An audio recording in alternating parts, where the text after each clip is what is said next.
Hello students, good morning. Hindi score with Bihar channel पर आपका स्वागत है। आज मैं आपके लिए लेकर आई हूँ अंतरा भाग 2 का चैप्टर 4 बनारस और दिशा कविता का सारांश, जिसके राइटर हैं केदारनाथ। तो चलिए पहले केदारनाथ जी का जीवन परिचय देखते हैं और फिर उसके बाद समरी। केदारनाथ सिंह का जन्म 7 जुलाई सन 1934 ईस्वी को बलिया ज़िले के चकिया गांव में हुआ था। केदारनाथ सिंह का जन्म कब और कहाँ हुआ था? 7 जुलाई सन 1934 ईस्वी को बलिया ज़िले के चकिया गांव में हुआ था। मोस्ट इम्पोर्टेंट क्वेश्चन बनता है। उन्होंने काशी हिंदू विश्वविद्यालय से हिंदी में एमए की। तो एमए उन्होंने कहाँ से किया? काशी हिंदू विश्वविद्यालय से हिंदी में एमए किया। वहीं से आधुनिक हिंदी कविता में बिंब विधान विषय पर पीएचडी की उपाधि प्राप्त की। तो इनको तीनों को ध्यान से पढ़िएगा। 3-4 ऑप्शन दे दिए जाते हैं, उनमें से 3 राइट होते हैं और 1 रॉन्ग होता है। तो इनको थोड़ा सा ध्यान से पढ़ना आवश्यक है। तो उन्होंने आधुनिक हिंदी कविता में बिंब विधान विषय पर पीएचडी की थी। कुछ समय गोरखपुर में हिंदी के प्राध्यापक रहे। फिर जवाहरलाल नेहरू विश्वविद्यालय के भारतीय भाषा केंद्र में हिंदी के प्रोफेसर के पद पर रहते हुए अवकाश प्राप्त किया। अकाल में सार्स कविता संग्रह पर उन्होंने सन 1989 के साहित्य अकादमी पुरस्कार से और सन 1994 में मध्य प्रदेश शासन द्वारा संचालित मैथिली शरणगुप्त राष्ट्रीय सम्मान तथा कुमारन आशान व्यास सम्मान, दयावती मोदी पुरस्कार आदि अन्य कई सम्मानों से भी सम्मानित किया गया। आजकल वे दिल्ली में रहकर स्वतंत्र लेखन कर रहे हैं। कौन कौन से पुरस्कार मिले, उनके पुरस्कारों को ध्यान से देखिएगा। काव्य संग्रह, इनकी प्रमुख रचनाएं कौन कौन सी थी? अभी, बिल्कुल अभी, अकाल में सार्स, मोस्ट इम्पोर्टेंट है भाई। अकाल में सार्स और ज़मीन पक रही है, दोनों में से काफ़ी बार पूछी जाती है। अभी, बिल्कुल अभी, अकाल में सार्स, ज़मीन पक रही है, यहाँ से देखो, उत्तर कबीर तथा अन्य कविताएं और बाग। निबंध संग्रह है मेरे समय के शब्द, कब्रिस्तान में पंचायत, आलोचना, कल्पना और छायावाद। और इस आलोचना के बारे में भी काफ़ी बार पूछा जाता है। कल्पना और छायावाद आलोचना के राइटर कौन है? तो ये केदारनाथ जी की रचना आलोचना है। काव्यगत विशेषताएं हैं। केदारनाथ सिंह मूलतः मानवीय संवेदनाओं के कवि हैं। अपनी कविताओं में उन्होंने बिंब विधान पर अधिक बल दिया, क्योंकि बिंब विधान पर ही इन्होंने पीएचडी की है।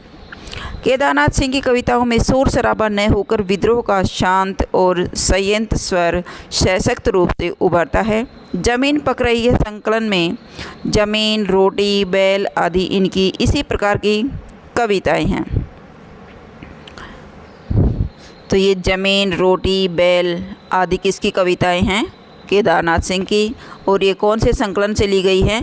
तो जमीन पक रही है काव्य संग्रह से लिया गया है। उनकी इस प्रकार की कविताएं काफ़ी देखने को मिलती हैं। संवेदना और विचार बोध उनकी कविताओं के में साथ साथ चलते हैं। तो अब चलिए देखते हैं सारांश।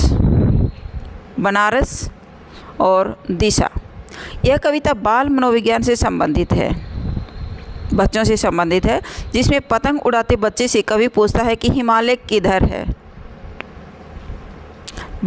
किधर है यानी किस दिशा में है? तो बच्चा अपने हिसाब से ही बाल सुलभ उत्तर देता है। बालक का उत्तर बाल सुलभ है कि हिमालय उधर है जिधर उसके पतंग भागी जा रही है। जबकि कवि ने दिशा के बारे में पूछा था, लेकिन बच्चा अपने दिमाग से, बच्चों जैसे ही जवाब होते हैं उनके, तो उन्होंने उत्तर दिया कि हिमालय उधर है जिधर उसकी पतंग भागी जा रही है। हर व्यक्ति का अपना यथार्थ होता है।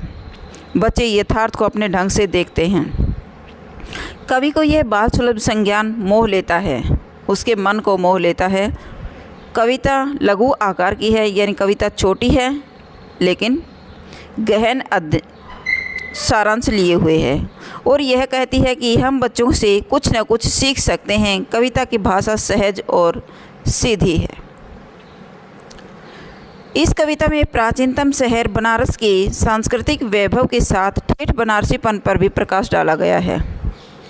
बनारस की कविता में ठेठ बनारसीपन की भाषा पर प्रकाश डाला है। बनारस शिव की नगरी और गंगा के साथ विशिष्ट आस्था का केंद्र है। तो बनारस किसकी विशिष्ट आस्था का केंद्र माना जाता है? जो शिव की नगरी कहलाती है और गंगा के साथ। बनारस में गंगा, गंगा के घाट, मंदिर, मंदिरों और घाटों के किनारे बैठे भिखारियों के कटोरे जिसमें बसंत उतरता है। इस शहर के साथ मिथकीय आस्था काशी और गंगा के सानिध्य से मोक्ष की अवधारणा जुड़ी हुई है। तो गंगा के सानिध्य से मोक्ष की अवधारणा जुड़ी है कि गंगा में स्नान करने से मोक्ष की प्राप्ति हो जाती है। गंगा में बंधी नाव एक और मंदिरों घाटों पर जलने वाले दीप तो दूसरी तरफ कभी न बुझने वाली चिता अग्नि जिनसे उनसे तथा हवन इत्यादि से उठने वाला धुआं, यही तो है बनारस। यहाँ हर कार्य अपने रो में होता है।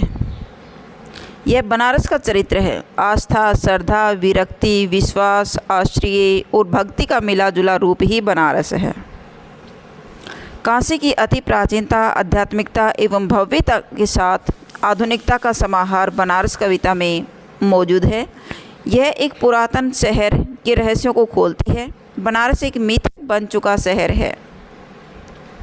इस तरह की दार्शनिक व्याख्या यह कविता करती है कि कविता की भाषा संरचना के स्तर पर सरल है, अर्थ के स्तर पर गहरी है। कविता का शिल्प विवरणात्मक होने के साथ साथ कवि की सूक्ष्म दृष्टि का भी परिचायक है। बनारस कविता में प्राचीनतम शहर बनारस के सांस्कृतिक वैभव के साथ ठेठ बनारसीपन को प्रकाशित किया गया है। ये वही एक बार रिपीट हो रहा है भाई।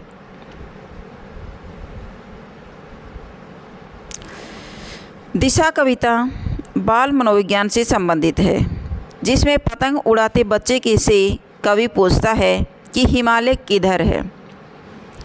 दिशा कविता में बाल मनोविज्ञान से संबंधित है, जिसमें पतंग उड़ाते बच्चे से कवि पूछता है कि हिमालय किधर है। बालक का उत्तर बाल सुलभ होता है, हिमालय उधर है जिधर उसकी पतंग भागी जा रही है। हर व्यक्ति का अपना यथार्थ होता है। बच्चे यथार्थ को अपने ढंग से देखते हैं। कवि को यह बाल सुलभ संज्ञान मोह लेता है। कविता लघु आकार की है और यह कहती है कि हम बच्चों से कुछ न कुछ सीख सकते हैं। कविता की भाषा सहज और सीधी है। तो ये थी आपकी कविता दिशा और बनारस। अगर आपको मेरी वीडियो अच्छी लगी हो तो प्लीज़ लाइक कीजिए, शेयर कीजिए और सब्सक्राइब करना न भूलें। फिर मिलते हैं नेक्स्ट वीडियो में। Bye bye.